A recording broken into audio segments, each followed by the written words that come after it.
आवाज येतो ना?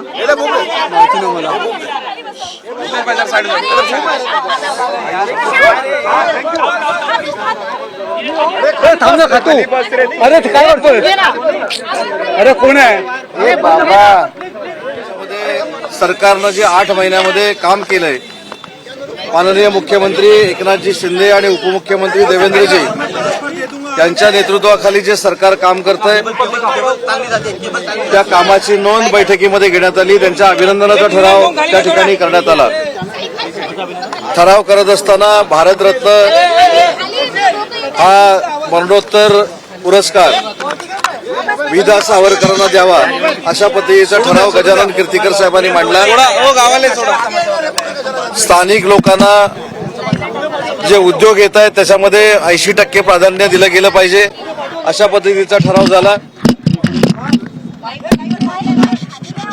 वीरमाता जिजाऊ अहिल्याबाई होळकर, छत्रपती धर्मवीर संभाजी महाराज यांची नावं राष्ट्रीय पुरुषांच्या यादीमध्ये यावी असा देखील ठराव झाला. शिवसेना पक्षाची वाटचाल संघटनात्मक ही भविष्यामध्ये योग्य तऱ्हेनं चालण्यासाठी शिस्तभंग समितीची एक स्थापना करण्यात आलेली आहे. त्याचं अध्यक्षपद मंत्री दादा भुसे यांना देण्यात आलंय.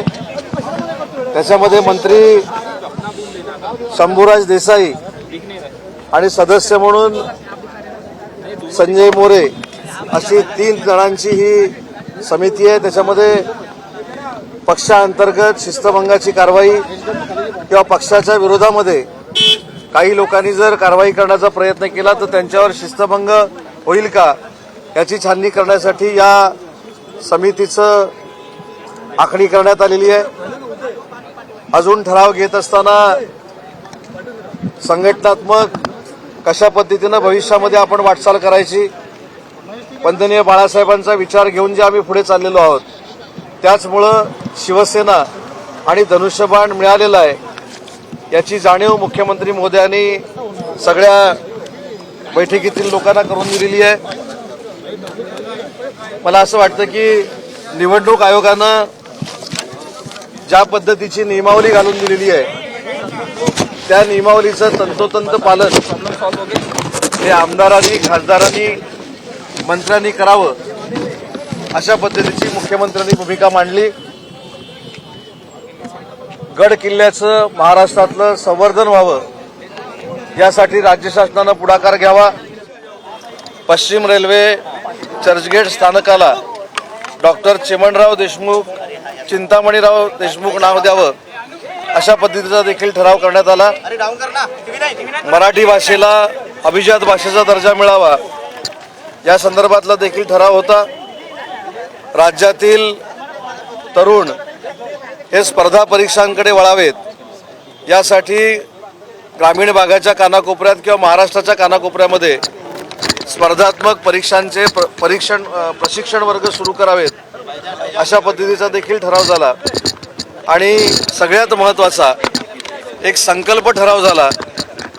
तो संकल्प असा होता की वंदनीय हिंदुहृदय सम्राट बाळासाहेब ठाकरेंच्या नेतृत्वाखाली शिवसेना स्थापन झाली. ही शिवसेना पुढे जात असताना सामाजिक काम घेऊन पुढे गेली.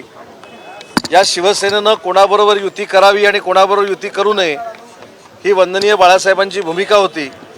आणि याच उद्दिष्टानं वंदनीय बाळासाहेबांचा विचार पुढे घेऊन जात असताना एकनाथ शिंदे साहेबांनी जो उठाव केला त्याचं समर्थन 40 आमदार, 10 अपक्ष आमदार, 13 खासदार यांनी केलं.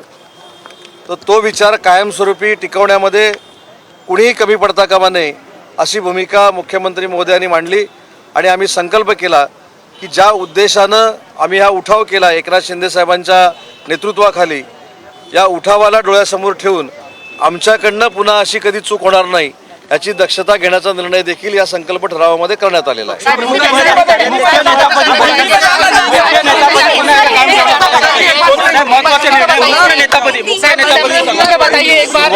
सुरुवातीलाच मी सांगितलं की शिवसेनेचे मुख्य नेते, महाराष्ट्र राज्याचे मुख्यमंत्री आदरणीय एकनाथ शिंदे साहेबांच्या अध्यक्षतेखाली ही सभा पार पडली।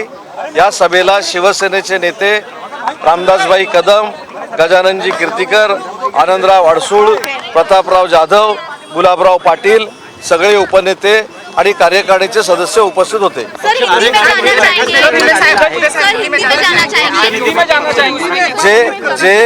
जे कार्यकारिणीमध्ये ठराव झाले मुख्य नेत्यांच्या अध्यक्षतेखाली ते सगळे मी तुम्हाला सांगितलेले आहेत। याच्या व्यतिरिक्त कुठचाही ठराव झाला नाही।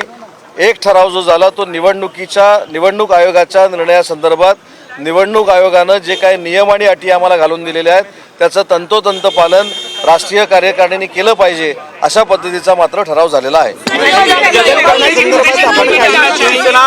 नवीन घटना जी ती लिहिली जाईल लोकशाही पक्षाची म्हणून नवीन घटना लिहिली जाईल। आपल्या सगळ्यांना माहिती आहे की निवडणूक आयोगानं जो निर्णय दिलेला आहे तो शिवसेना आणि धनुष्यबाणाचा दिलेला आहे आणि हा निर्णय देत असताना त्याच्यामध्ये ज्या काही घटनेमध्ये तरतुदी आहेत तशा पद्धतीनंच आम्ही सगळ्यांनी वागलं पाहिजे। आमचा जो काही पक्ष वाढवण्याचा संकल्प आहे तो तशाच पद्धतीनं असला पाहिजे असे आशयाचे ठराव झालेले आहेत।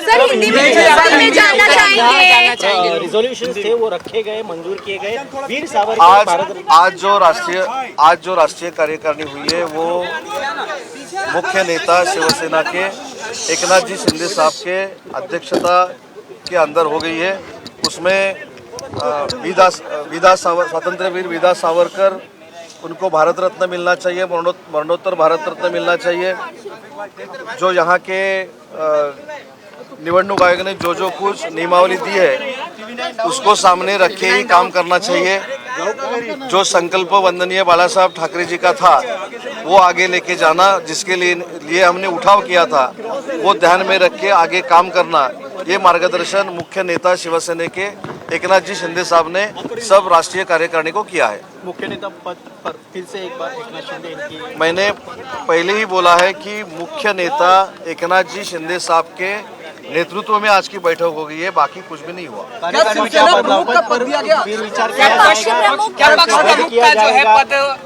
इसके ऊपर घटना में जो है वो किया जाएगा, लेकिन पक्षांतर्गत जो शिस्तभंग की कार्रवाई होती है उसके लिए कमेटी गठित की गई है।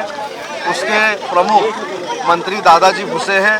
उस समिति में शंभूराज देसाई है और संजय जी मोरे जो हमारे सचिव है वो उस समिति में है। शिवसेनेची कार्यकारिणीची जी संरचना होती ती संरचना याही कार्यकारिणीमध्ये कायम शिवसेना आणि धनुष्यबाण आल्यानंतर घटनेप्रमाणे राष्ट्रीय कार्यकारिणीला संबोधित मुख्यमंत्री महोदयांनी केलेला आहे, नियमानुसार केलेला आहे आणि राष्ट्रीय कार्यकारिणी ही कुठच्याही राजकीय घटनेला समोर ठेवून घेतलेली नाही।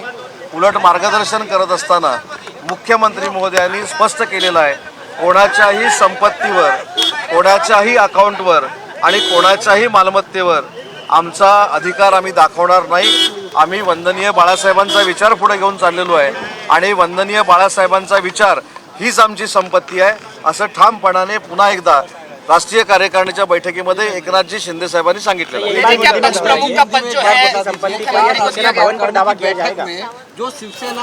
मुख्यमंत्री एकनाथजी शिंदे साहब ने जो स्पीच दिया उसमें जो कल उन्होंने प्रेस कॉन्फ्रेंस में बोला था वही बात दोहराई है। उन्होंने हमको मार्गदर्शन करते वक्त कहा है कि हमको संपत्ति की अभिलाषा नहीं है, हम किसी भी संपत्ति के ऊपर दावा करने वाले नहीं है।